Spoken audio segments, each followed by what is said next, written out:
The aircraft that's behind me is the Sky Warden aircraft, which is the L3 Harris aircraft that was marketed for the Armed Overwatch competition with Special Operations Command and is now fielded with U.S. Special Operations Command as the Skyraider 2. Where this aircraft came from was it was identified that there could be a capability that would combine intelligence, surveillance, reconnaissance capabilities with a sophisticated communications interface, as well as a weapons carrying capacity. So effectively bringing together the ISR part of the mission with the close air support and the light attack mission and getting it all into one affordable platform that could be deployed anywhere globally at a moment's notice. The acquisition cost is a fraction of a fast jet, as you might imagine. The other thing that's really notable here is the operations cost, less than $1,000 per flying hour. The other thing to note is when you deploy this aircraft, the footprint that goes with it is relatively much lighter, and of course there's really no airfield required, so that's a bonus as well. I think there's a bit of a myth out there that the aircraft is only relevant for close air support missions and counterinsurgency sort of scenarios, and the reality is it really is applicable across a much broader range. It can operate in contested environments, recognizing there's a range of contested environment from a very sophisticated adversary on a day one sort of a scenario versus something that's a little bit less challenging. And you also have to take into account the overall mission profile, what other assets will be employed at the same time. So the aircraft does have very broad applicability, and I think that's reflected in the number of nations that have expressed interest in the aircraft and what parts of the world they're located in. Whether we're talking about Middle East, we're talking about Africa, Europe, Pacific Island nations, South American countries, a very broad spectrum of countries with a very broad range of missions. In terms of the domestic customers, we're focused first and foremost on getting our commitments met with Air Force Special Operations Command and with AFSOC, although we are also in discussions with the Air National Guard, and we see that as the next logical customer here on the home front. We think there's a great opportunity to replace some of the aging aircraft that are in their fleet with the Sky Warden as well. My name is Clinton Logwood. I'm the Chief Test Pilot for L3 Harris, Director of Flight Test and Flight Operations. Been with the company for 13 years, and I'm going to give you a walk around of the OA-1K Skyraider, 2 aircraft as the Air Force designation, or our Sky Warden aircraft, which is based on a Air Tractor 802 design. First thing that's unique about this platform as it's presented to you, you'll see a big orange boom here. This is called a YAPS boom. It's for flight test only. This is not part of the production aspect. So this allows me to measure certain angles of the aircraft as I'm flying. So I have a pitch axis, a yaw axis, and this is where I get calibrated airspeed from, pitch rates and things of that nature. We have that because at some angles the pitot tube that you see on the aircraft may not give us the most accurate information. The wing design is a high lift to drag ratio. This thing has great glide performance. As the crop duster design, we haven't modified that aspect about the aircraft. Can glide a pretty long distance on the aircraft. You'll see here in the weapons configuration, we have 9 hard points in total, 4 on each wing and 1 on the belly of the airplane. Here we have 2.75-inch rockets. This is modeled after the APKWS, which is a later guided 2.75-inch rocket. To the left of that, you'll see an AGM-114 Hellfire rack. We carry 2 Hellfires, and this is per side on the airplane. There's a large family of Hellfires. This is a weapon of choice when I was served in the Army, along with 2.75-inch rockets. We have multiple different weapons platforms that we can install on this aircraft. We've flown it with GBU-12s. We haven't flight tested firing Hellfire as of to date, but that's coming here shortly. But we've done all the flying aspects on a multitude of platforms with regard to weapon systems. The aircraft, we did not change the power plant. It's a PT6-67F engine.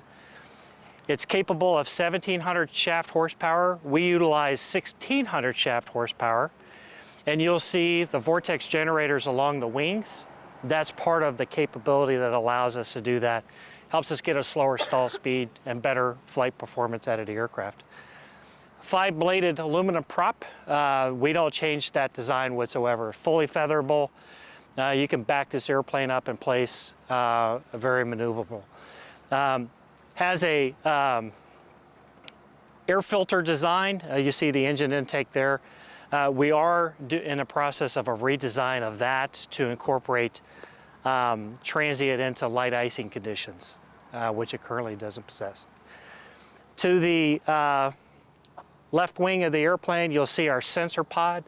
The sensor pod houses an MX-20 EO-IR high definition camera array. To the front of that, you'll see an MX-15. The beauty about this airplane is we can carry 2 pods like this, one on each side of the airplane, and really have up to 4 sensors on the aircraft. You won't find another platform out there that has that number of sensors on it. When we employ the aircraft, the sensor design, we can have a front seat guy operating a sensor, back seat guy operating a sensor, and dynamically task one uplink it through KU SATCOM and operate, have a ground party the ability to operate our camera minus firing a laser. They can't do that anywhere in the world. One thing that you will see a design aspect of the aircraft, this is a rapidly deployable aircraft, meaning we can take the wings off, put it in the back of a C-17, send it anywhere in the world, take 6 hours to break it down, put it in the back of an aircraft. Once the ramp goes down to where I'm cranking and driving off or to go execute a mission, it's 12 hours to put it back together. So with that capability, we have quick disconnects along the wing. Most pitot-static systems from aircraft design go from tubing through the wing structure into the monocoque fuselage and connected to the air data computers. Our air data computer is housed right here in the wingtip and allows a quick disconnect at the fuselage to where we can have a fully function of removing the wings off the airplane. Great capability. Now we have 2 air data computers on the aircraft. The basic air tractor only has 1. This is part of our self-protect system, AR-47 system on the aircraft for chaff and flare dispensing. Real simple design with flap operations. We have any settings of flaps that we want. I land the aircraft generally with flaps 20. It has flaps 30, where we can get the aircraft a lot slower. This also allows us a short field takeoff and landing. The wings generally hold us 165 gallons. We limit that down to 125 gallons in each wing. 333 gallons in the hopper. As a crop duster, it's called an 802 because it has an 800-gallon hopper capacity, and that's forward of the fuselage to the power plant section where the handle is. We take half of that, we make it into a fuel tank, and the other half is where all the avionics is crammed into. Single pilot airplane, we haven't changed that from the air tractor type design. However, it's fully flight capable from either station. If you're flying it by yourself, you have to be in the front seat. You can take off and land from the rear seat. The rear seat is occupied from a mission perspective by a combat systems operator who handles the weapon systems and the sensors. I can do all of that at my fingertips in the front of the airplane. I don't really need a guy in the back, but that's a high workload environment potentially, depending on what we're doing. So we share up the responsibilities. I'll take one sensor in the front seat, he'll take another sensor in the back seat, and work together as a crew to go and execute a mission. Our Garmin 3000 integration on the aircraft, it's a commercial off-the-shelf system that a lot of airplanes have. It's all glass cockpit design. One of the things that's unique about this platform is the ability for us to identify a target on the ground. Conventional aircraft, a lot of the other ISR platforms, it's a workload intensive aspect to have a target and to maneuver the aircraft around the target. It's real simple in this aircraft. I can locate a target, put it in a target waypoint list, tell the target waypoint list to send it over to the nav system. So that's 3 button pushes, 1 more button push, I activate the autopilot and I set up an orbit around it. It's that simple.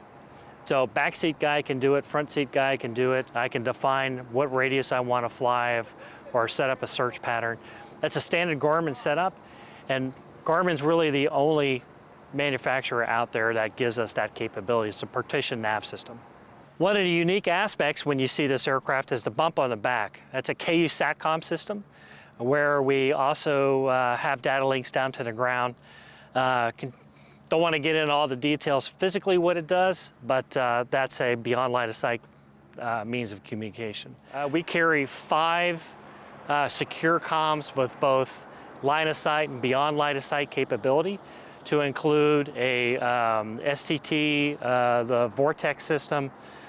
We can have a ground party receiving Vortex and actually control the sensor.